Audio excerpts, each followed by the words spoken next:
মই কাম বিচাৰি কেনে প্ৰিন্সিপালক কল কৰিছিলোঁ মোক হেল্প লাগে বুলি। তো ছাৰে ক'লে হ'ব দিয়া মই তোমাক কালি কামত সোমাই দিম বুলি ক'লে। ছাৰে ক'লে তুমি মোৰ তাতে আজি আহিব পাৰিবা নেকি? তাৰপিছত মই ক'লো মই যাৰ ঘৰত আছোঁ সি এতিয়া কামত গৈছে বুলি ক'লো। মই হোটেল মেনেজমেণ্টৰ কাম বিচাৰিছিলোঁ। হোটেলত মই ফুড কাপ ইনষ্টিটিউটৰ প্ৰিন্সিপাল ছাৰৰ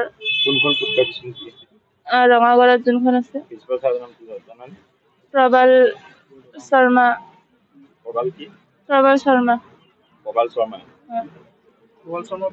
বৰদলৈ। তাৰপিছত ছাৰে ক'লে নহ'লে মই তোমাক পিক আপ কৰি ল'ম, আজি তুমি মোৰ ইয়াতে থাকিবা, তোমাক মই কালি কামত থৈ আহিম বুলি ক'লে। ক'ৰ পৰা পিক আপ কৰিছে তোমাক? মোক মহাভৈৰৱৰ পৰা পিক আপ কৰিছিলে। ক'লে আনিছিলে? মহাভৈৰৱৰ পৰা ছাৰৰ ঘৰলৈ লৈ আহিলে মোক। ছাৰৰ ঘৰ নগাঁৱৰ। হয়।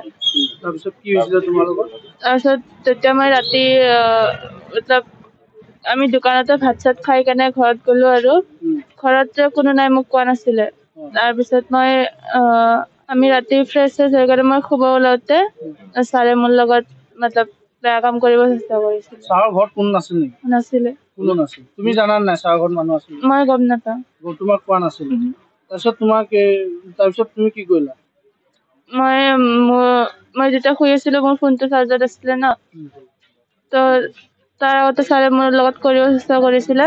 মই বিছনাখনৰ পৰা ডাইৰেক্ট উঠি গৈ কেনে ফোনটো লৈ কেনে মোৰ ফ্ৰেণ্ড এজনক ফোন লগালোঁ। তেতিয়া ছাৰৰ ভয়তে ছাৰে ক'লে কি একো নকৰোঁ দিয়া তুমি শুই যোৱা বোলে এনেকৈ ক'লে। ছাৰে আৰু বেলেগ কিবা কৈছে নেকি তোমাক?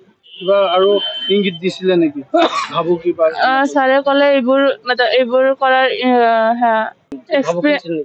এক্সপিৰিয়েঞ্চ নাই নেকি বুলি ক'লে। তাৰপিছত মই ক'লো এইবোৰ নাই মোৰ, এইগুলা মই কাৰো লগত কৰি অহা নাই আৰু মোৰ এইবিলাক এক্সপিৰিয়েঞ্চ নাই বুলি কৈছিলোঁ। তুমি ছাৰৰ লগত চিনাকি কেনেকে হৈছিলা? মই নগাঁৱত ট্ৰেইনিং যেতিয়া কৰিছিলোঁ তেতিয়াই চিনাকি হ'লো। কিমান দিনৰ আগত তুমি ট্ৰেইনিং কৰিছিলা?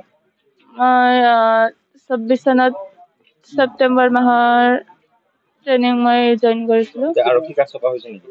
আৰক্ষী কাৰ্ড ছপা হৈছে এতিয়া? তুমি আৰক্ষীৰ ওচৰত আহিছা? হয়, হেল্প বিচাৰি কেনে।